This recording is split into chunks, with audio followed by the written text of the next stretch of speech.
नमस्कार, मैं हूं आपके साथ अंकिता पाल। बुलेटिन की शुरुआत करते हैं। सीधा आपको ले चलते हैं वासिम, जहां पर सीएम पहुंचे हुए हैं और यहां पर चुनाव को लेकर तैयारियां भी तेज हो गई हैं। तो क्या कुछ कह रहे हैं सीएम योगी आदित्यनाथ, सुनाते हैं आपको।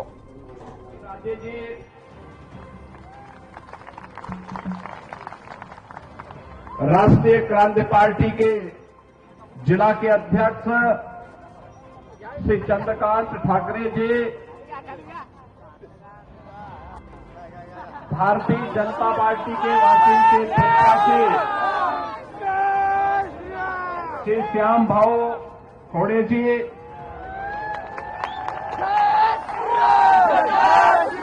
मंच पर उपस्थित भारतीय जनता पार्टी, शिवसेना, राष्ट्रीय क्रांति पार्टी के सभी पदाधिकारीगण और यहां पे मंच पर उपस्थित सम्माननीय संत बाल योगी गोपालनाथ जी, उपस्थित बहन और भाइयों, ये मेरा सौभाग्य है कि आज मुझे छत्रपति शिवाजी महाराज के हिंदवी स्वराज्य की स्थापना की पावन धरा महाराष्ट्र की इस भूमि पर आप सबसे संवाद करने का एक अवसर प्राप्त हुआ है। बहनों और भाइयों, मैं उत्तर प्रदेश, जो प्रभु श्री राम की पावन धरा है,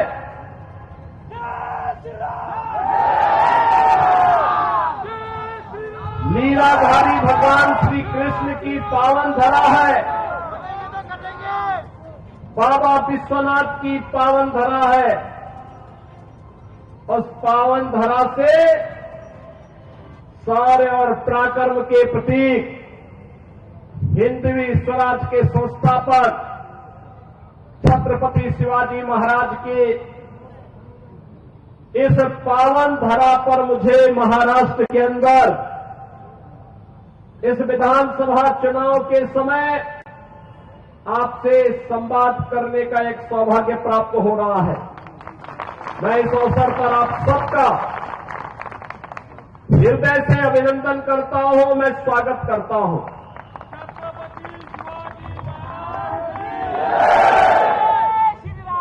बहनों और भाइयों, छत्रपति शिवाजी महाराज ने मध्यकाल में भारत के स्वाभिमान और सम्मान को बनाए रखने के लिए यहां पर जिस शुरुआत को आगे बढ़ाया था, हिंदवी स्वराज की वह शुरुआत आज भी भारत के लिए एक नई प्रेरणा है। जब भी भारत के अंदर कहीं पर भी भारत का स्वाभिमान आहत होता है, राष्ट्रीय सम्मान को ठेस पहुंचती है, तो लोग छत्रपति शिवाजी महाराज का स्मरण करते हैं। छत्रपति शिवाजी महाराज, और यह महाराष्ट्र के और भारत के हम सब नागरिकों का सौभाग्य है कि महाराष्ट्र की भूमि ने एक और ओज और तेज के प्रतीक, शौर्य और पराक्रम के प्रतीक इन महापुरुषों को जन्म देकर के भारत और भारतीयता की रक्षा के लिए उन्हें इस धरा पर आगे बढ़ने के लिए अवसर दिया। वहीं पूज्य संतों का, समाज सुधारकों का भी एक बड़ा वर्ग महाराष्ट्र से ही आगे बढ़कर के देश को नेतृत्व प्रदान करता है। पूज्य बाबा साहब भीमराव अंबेडकर हो, महात्मा फूले हो, सावित्रीबाई फूले हो, या फिर वीर सावरकर, इन महापुरुषों का नाम कौन ऐसा भारतीय होगा जो सदैव स्मरण करता हो? हमेशा ये नाम हर भारतीय के जवान पर होते हैं। बहनों और भाइयों, आज मैं आपके बीच यही कहने के लिए आया हूं, चुनाव चल रहे हैं और चुनाव में दो महागठबंधन आपस में लड़ रहे हैं। दोनों आपस में लड़ रहे हैं। एक तरफ महायुति गठबंधन है, प्रधानमंत्री मोदी जी के नेतृत्व में भारतीय जनता पार्टी, शिवसेना और एनसीपी, एक तरफ यह गठबंधन है और दूसरी ओर महाअघाड़ी के रूप में महाअनाड़ी गठबंधन है।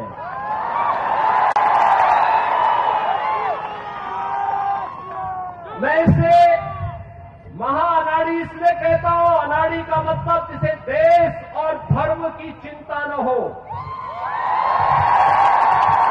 जिसे राष्ट्रीयता की चिंता न हो, जिसको समाज में और राष्ट्र में मूल्यों और आदर्शों की मर्यादाओं की चिंता न हो। और यह कार्य यह महाअनाड़ी गठबंधन कर रहा है। याद करिए, छत्रपति शिवाजी महाराज का संघर्ष भारत के स्वाभिमान और सम्मान का संघर्ष था। याद करिए, औरंगजेब की सत्ता को चुनौती देने के लिए छत्रपति शिवाजी महाराज आगरा गए थे।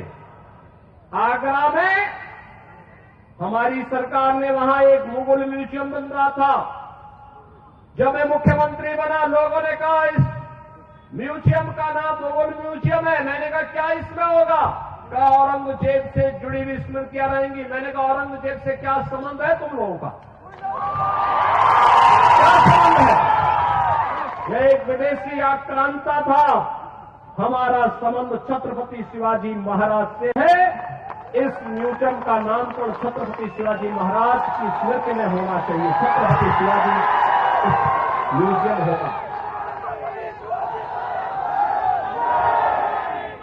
बहनों और भाइयों, छत्रपति शिवाजी महाराज ने जिन मूल्यों और मर्यादाओं की रक्षा के लिए संघर्ष किया था, विपरीत परिस्थितियों में संघर्ष किया था, संभाजी महाराज ने जिन मूल्यों के लिए संघर्ष किया था,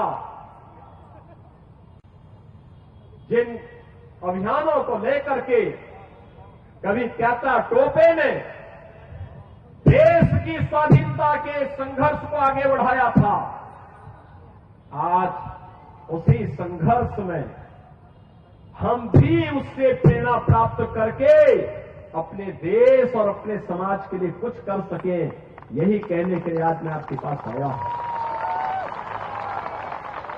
यही कहने के लिए आज मैं आपके पास आया हूं। आप याद करिए, कांग्रेस 1947 में देश की आजादी के तत्काल बाद से लेकर के लगातार लंबे समय तक देश के अंदर शासन करने का अवसर कांग्रेस को प्राप्त हुआ था। क्या कांग्रेस ने कभी ईमानदारी से भारत और भारतीयता के बारे में सोचा?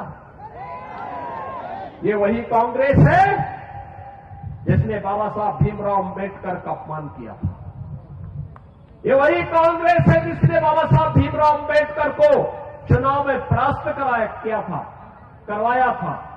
और यही कांग्रेस है जो लगातार भारत की सुरक्षा के साथ सेंध लगाती रही। याद करिए, आज एक समय था जब पाकिस्तान भारत के अंदर आतंकी वारदात को आगे बढ़ाता था। एक समय था जब पाकिस्तान के घुसपैठे भारत के अंदर घुसकर कहीं भी बम विस्फोट करते थे। एक समय था जब चीन भारत की सीमाओं का अतिक्रमण करके भारत की सीमा में घुस जाता था। कांग्रेस के लोग कहते थे, जब हम लोग उस समय मुद्दा उठाते थे, कांग्रेस के लोग कहते थे, अरे बोलिए मत, संबंध खराब हो जाएंगे। उनको अपने संबंध खराब होने की चिंता थी, देश की सुरक्षा की चिंता नहीं थी। और आज मोदी जी के नेतृत्व में नया भारत है। अगर भारत की सीमा का अतिक्रमण करोगे तो फिर राम नाम सत्य है की ही यात्रा निकलेगी। अगर भारत की सीमा के अंदर जाकर के विस्फोट करोगे तो एयर स्ट्राइक और सर्जिकल स्ट्राइक इतनी जोरदार तरीके से होगी कि उनका आका पाकिस्तान भी कांप उठेगा। और यही हुआ है। आपने 3 दिन पहले का समाचार पढ़ा होगा, जब आपने देखा होगा कि चीन की सेना पीछे हट रही है और भारत की सेना बॉर्डर पर गश्त कर रही है। ये है नया भारत। नया भारत यही है जो कार्य 500 वर्षों में नहीं हो पाया, वह काम मोदी जी के नेतृत्व में अयोध्या में रामलला के भव्य मंदिर के निर्माण को लेकर के आज हो पाया है। आतंकवाद का जो दंश कांग्रेस ने देश को दिया था, कश्मीर में धारा 370 के रूप में मोदी जी आए, अमित शाह जी गृह मंत्री बने और कश्मीर में धारा 370 समय हमेशा के लिए दफन हो गई, समाप्त हो गई। अब कश्मीर में भी चुनाव हो रहे हैं। मैं कश्मीर के चुनाव में गया था। चुनाव के दौरान जब मैं जम्मू एयरपोर्ट पे उतरा, मौसम थोड़ा वहां खराब था। मैं एयरपोर्ट के अंदर गया, एक मौलवी मुझे मिले, वो मुझे बोले राम राम। मैं समझा नहीं, मैंने कहा पता नहीं किसको कह रहे हैं। फिर उसने कहा योगी जी राम राम। मैं उसकी तरफ देखा, मैंने कहा भाई ये तो मौलवी है और मुझे राम राम क्यों कह रहा है। तो वहां पे एक जवान था, मैंने कहा भाई ये मौलवी क्या मुझे कह रहा है। कहा हाँ। तो एयरपोर्ट के अधिकारी भौचक थे। मैंने कहा भाई नहीं, भौचक मत होइए, आश्चर्यचकित मत होइए, ये धारा 370 हटने का इफेक्ट है। और बहनों और भाइयों, मैं आपसे यही कहने के लिए आया हूं, मैं आपसे यही कहने के लिए आया हूं, वासियों से मैं यही अपील करने के लिए आया हूं। ये जो चुनाव चल रहा है ना, ये चुनाव केवल सत्ता प्राप्त करने का मात्र चुनाव नहीं है। मोदी जी के नेतृत्व में एक भारत श्रेष्ठ भारत बनाने का जो अभियान चल रहा है, महाराष्ट्र इसमें और मजबूती दे, इसकी अपील करने के लिए मैं आया हूं। भारत दुनिया की बड़ी ताकत बने, इसकी अपील करने के लिए मैं आपके बीच आया हूं। आपसे कहने के लिए मैं आया हूं कि सत्ताएं तो आएंगी जाएंगी, 1947 से ही होता रहा है, लेकिन हमारा भारत रहना चाहिए और भारत दुनिया की सबसे बड़ी ताकत बनना चाहिए, मोदी जी के नेतृत्व में बनना चाहिए। यह कहने के लिए मैं आपके पास आया हूं। तभी चेहरे पर खुशहाली आएगी, हर नौजवान के हाथ को कार्य मिलेगा, हर बहन और बेटी सुरक्षित होगी, स्वावलंबन के साथ आगे बढ़ेगी। अन्यथा ये लोग तो भारत और भारतीयता को, ये जो महा अनाड़ी गठबंधन है, यह तो भारत और भारतीयता के स्वाभिमान और सम्मान के साथ खेलने वाला है। याद करिए, यही कांग्रेस, यही एनसीपी, यही लोग थे जो कहते थे राम हुए ही नहीं, कृष्ण हुए ही नहीं। ये वही तो लोग हैं। आज चुनाव के समय भले ही आपके सामने कुछ भी कह रहे हो, लेकिन इन पे विश्वास करने की आवश्यकता नहीं। याद करिए, अयोध्या में भगवान रामलला का भव्य मंदिर 500 वर्षों के बाद इस बार पहली बार रामलला ने अपनी जन्मभूमि पर भव्य दीपोत्सव और दीपावली का आयोजन के साथ इसका आनंद लिया है। पूरी अयोध्या ही नहीं, पूरा भारतवर्ष दीपावली के रंग में एक एक दीप से जगमगाता हुआ दिखाई दे रहा था। और याद करिए, अयोध्या के एयरपोर्ट का नामकरण क्या है? इंटरनेशनल एयरपोर्ट अयोध्या में बना है और एयरपोर्ट का नामकरण महर्षि वाल्मीकि के नाम पर हुआ है।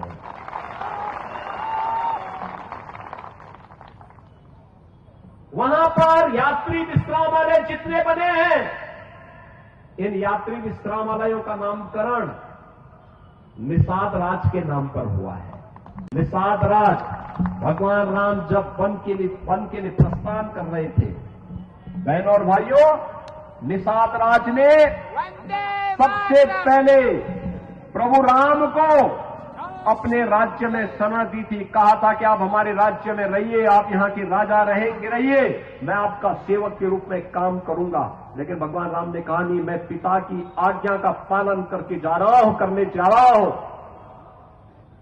हमारी मित्रता है, लेकिन मैं किसी राज्य में नहीं रहना, मुझे जंगल में रहना, वन में रहना है, क्योंकि शर्त वन में रहने की है और इसलिए वन में जा रहा हूं। उन्होंने कहा आप अयोध्या के बाहर कहीं भी रह सकते हैं। उन्होंने कहा नहीं, ये मेरे लिए उपयोग हो सकता है, लेकिन आने वाली पीढ़ी क्या कहेगी।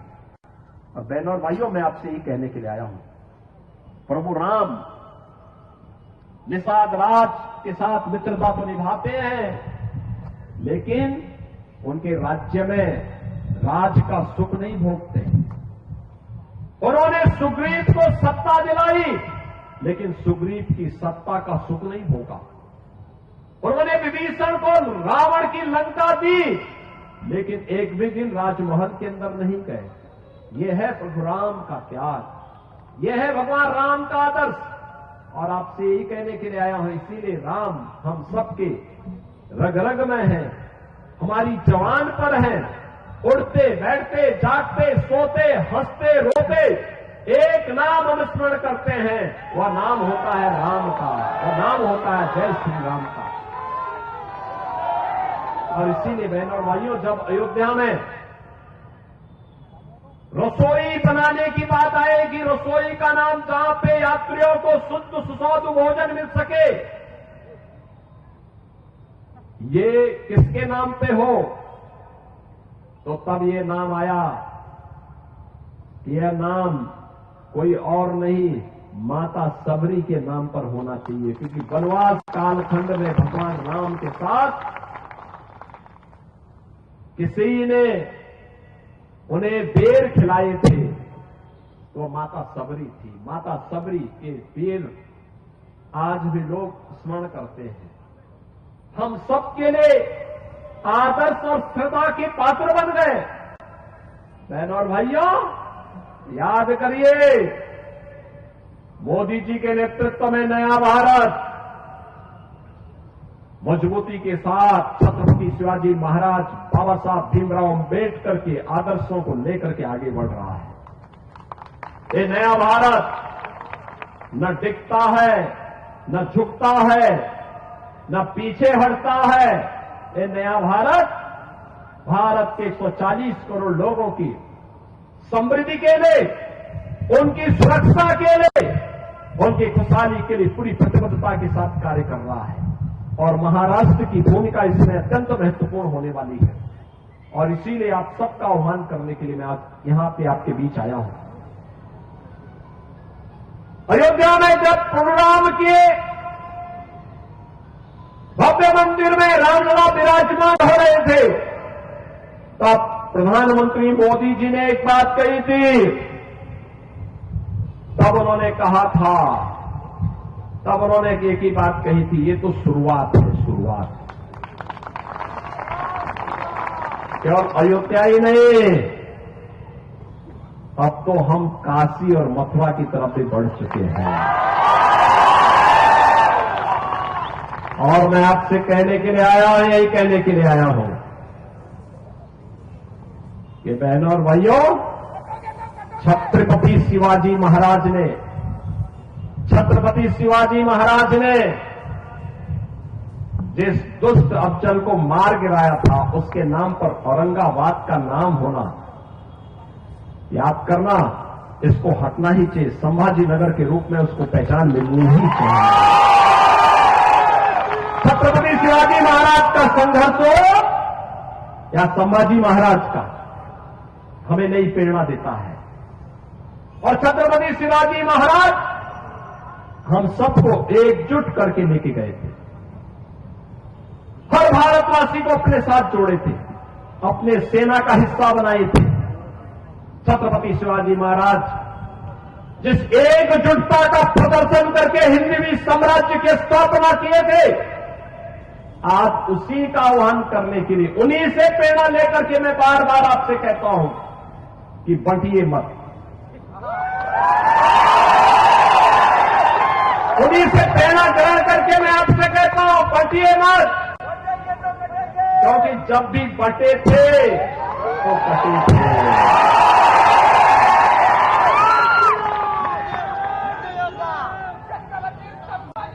एक है तो नेक है, एक है तो सेफ है, और बटे थे तो कटे थे। हमें बटना नहीं है, एकजुट होना है। एकजुट होकर के यहां पे महायुति गठबंधन को, जो मोदी जी के नेतृत्व में आज पूरे देश के अंदर कार्य कर रहा है, एनडीए के रूप में, एनडीए के रूप में काम कर रहा है। भारतीय जनता पार्टी लीड कर रही है मोदी जी के नेतृत्व में।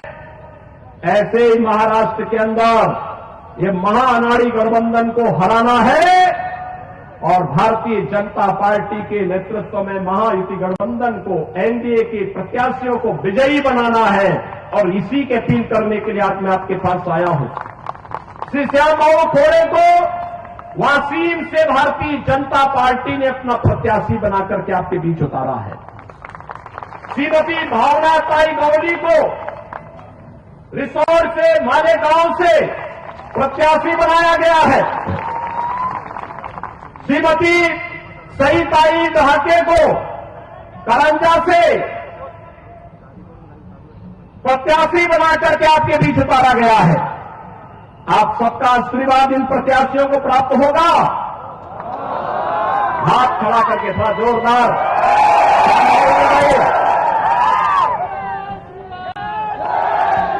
आप आशीर्वाद देंगे, विजयी बना के भेजेंगे, सभी लोग बना के भेजेंगे। मेरे साथ से बोलेंगे, भारत माता की, भारत माता की, भारत माता की, छत्रपति शिवाजी महाराज की, छत्रपति शिवाजी महाराज की जय श्री राम, जय श्री राम। सीएम योगी आदित्यनाथ वाशिंगटन पहुंचे थे, जहां पर उपचुनाव होने वाला है, जिसको लेकर जोरदार प्रचार प्रसार भी किया। फिलहाल इस बुलेटिन में इतना ही। नमस्कार।